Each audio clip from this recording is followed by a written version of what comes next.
socorrista, de uma pessoa que salvava vidas, eu virei uma mula do tráfico internacional de drogas.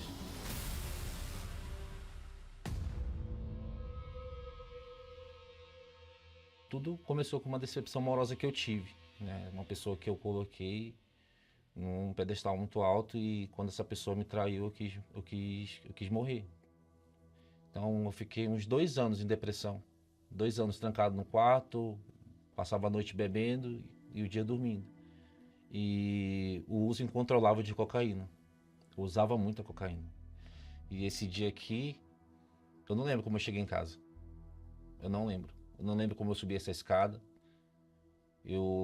Quando eu acordei, eu vi essa foto do meu celular e as pessoas desse local onde eu morava, elas riam de mim. Elas zombavam muito de mim.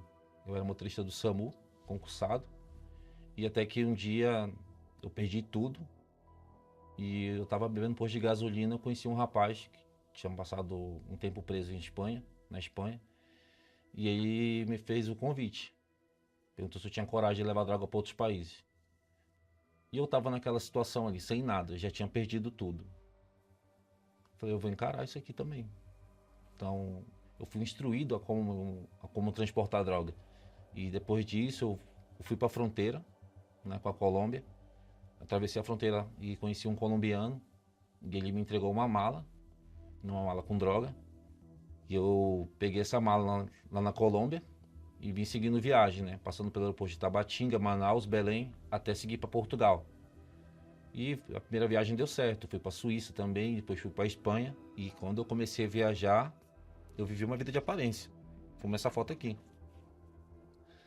Que as pessoas me viam dessa forma, me viam andando de carro, me viam em baladas, cercado de pessoas, mas eu era uma pessoa muito vazia. E eu decidi pegar outra mala. E essas pessoas, quando eu voltei para Manaus, essas pessoas não deixaram eu ver minha família, me deixaram trancado no hotel, sem contato com ninguém. E até então eu não sabia para onde eu estava indo. E quando eu cheguei no aeroporto de Guarulhos, eu fui abordado por um policial federal e eu fui preso aqui. E esse policial federal, quando ele me abordou, ele disse o seguinte: eu tenho que te segurar aqui. Aquelas pessoas que estão ali atrás, eles queriam que você embarcasse. Mas eu decidi te segurar aqui. O senhor estava indo para onde? Eu estava indo para Abu Dhabi, com destino Filipinas. Eu estava indo para um país de pena de morte, com uma conexão no país de prisão perpétua.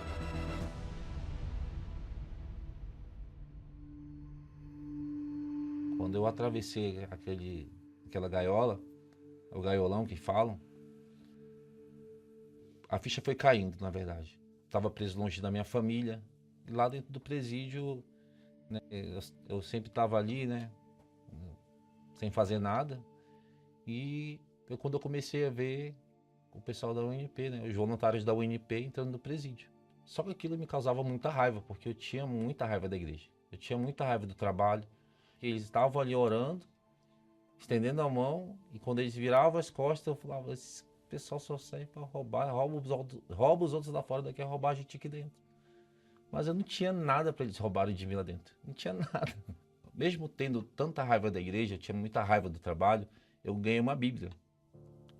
E eu fui para outro presídio no interior de São Paulo. E quando cheguei no presídio para participar de um culto, me deparei com o mesmo pastor que fazia o trabalho aqui na capital, lá no interior de São Paulo. E quando acabou aquela reunião, aquele pastor me reconheceu, do presídio anterior. E ele foi lá falar comigo e ele me deu uma palavra. Ele falou para mim o seguinte: se você não tem força para vencer isso daí, eu tenho. Essa luta é minha agora. Aquilo ali me entrou de uma tal forma, porque aquilo eu nunca ouvi de ninguém no mundo. E teve um propósito dentro do presídio, do Tribunal de Deus. Eu fui lá no altar e peguei. Eu tenho fé que eu vou entregar lá fora. Eu não ia sair de saidinha. Durante a semana desceu mais uma lista lá na unidade que eu tava e tava o meu nome lá. E eu saí na saidinha e fui para a igreja. Fui entregar o meu voto. Passou o tempo do período de saidinha, voltei pro presídio e cada vez mais me firmando. Até que um domingo, eu lembro como se fosse hoje, dia 28 de novembro, foi transmitida uma reunião do Templo de Salomão naquele presídio. Eu costumo dizer que eu não vim para o templo. O templo foi até mim no presídio. Aquilo, para minha surpresa, a reunião era transmitida com o Bispo Macedo. E eu lembro que foi uma palavra, aquela palavra mudou a minha vida. Da Bíblia, por favor. Claro. Aquela palavra, eu lembro como se fosse hoje.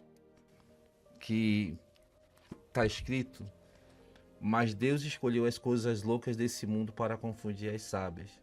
E Deus escolheu as coisas fracas desse mundo para confundir as fortes. E Deus escolheu as coisas vis desse mundo e as desprezíveis, e as que não são para aniquilar as que são. Eu lembro que naquela manhã o bispo falou bem assim: se você é uma dessas pessoas, Deus te escolheu. Naquela hora meu coração se alegrou. E quando ele falou: se você é uma dessas pessoas, vem aqui na frente. E eu fui correndo. Falei: meu Deus, eu te entrego a minha vida. Eu não aguento mais isso. E eu lembro que eu apontei pro pastor. Eu falei: meu Deus, se o senhor me tirar daqui, eu vou vestir essa camisa que esse pastor tá vestido. O mesmo pastor que eu chamava de ladrão. E naquele dia eu tive paz. E por coincidência, nessa mesma época, a minha mãe já estava na igreja lutando por mim. E chegou a época da Fogueira Santa. E a minha mãe foi pro altar. Depois ela me contou que ela pegou o meu processo, colocou no envelope e pediu a Deus para que me transformasse naquele presídio. Se eu saísse de lá transformado. E dentro do presídio eu também estava na fé. E eu fiz um voto com Deus também. Eu fiz o meu sacrifício lá dentro. O que você queria? Eu queria uma mudança de vida. Eu já não queria mais ser aquela pessoa. Eu não queria mais ser aquele Diego. E quando eu menos esperei, eu estava chegando do trabalho, meu nome estava lá, no alvará. E quando eu saí de Liberdade, eu não podia ir em outro lugar. Eu fui para a igreja. Eu fui procurar o altar. E lá eu completei o meu voto. O voto que eu comecei lá dentro do presídio, de entregar a minha vida, de querer uma vida nova.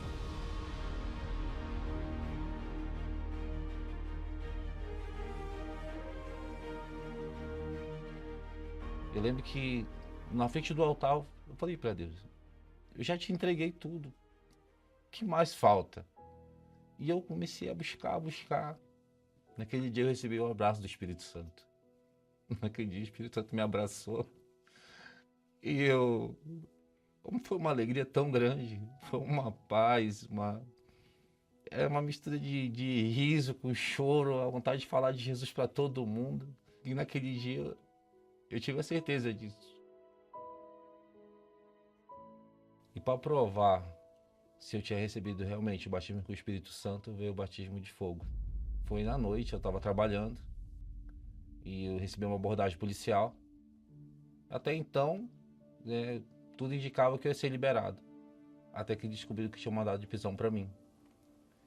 E eu fui pro presídio. E quando eu cheguei nesse presídio, eu questionei bastante, porque eu questionei Deus, porque eu não entendi por que eu estava lá. E veio a pandemia. E a igreja foi proibida de entrar. Foi proibida as visitas. Até então eu ainda não tinha entendido o propósito. E nesse dia eu entendi. E foi a época que eu tive que arregaçar as mangas e ganhar alma dentro daquele presídio.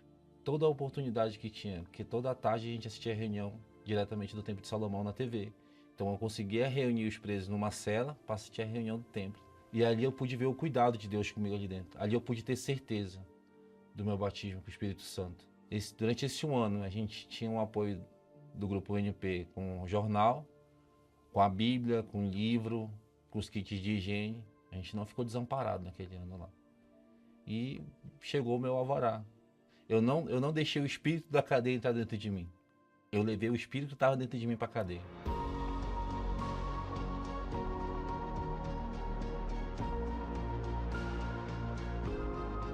E hoje eu trabalho como pintor, trabalho por conta própria, tenho meu nome limpo, tenho o amor da minha família. Eu sempre que posso vou para Manaus visitar minha família, tenho o amor deles. Hoje eu posso não ser rico, mas eu tenho paz, eu tenho o Espírito Santo dentro de mim. Eu não desisti. Eu orei muito. A minha fé, através de minha fé, ele está onde está hoje. Não desista. siga firme, porque Deus é com ele. E eu amo muito meu Chico. Foge. E hoje, graças a Deus, né? Graças ao voto que ela fez, né? A fogueira santa que ela fez, o voto que ela fez da fogueira santa, ela me colocou no altar. E hoje ela pode me ver servindo a Deus no altar. E isso me fortalece cada vez mais. E por isso que cada fogueira santa eu vou com mais força.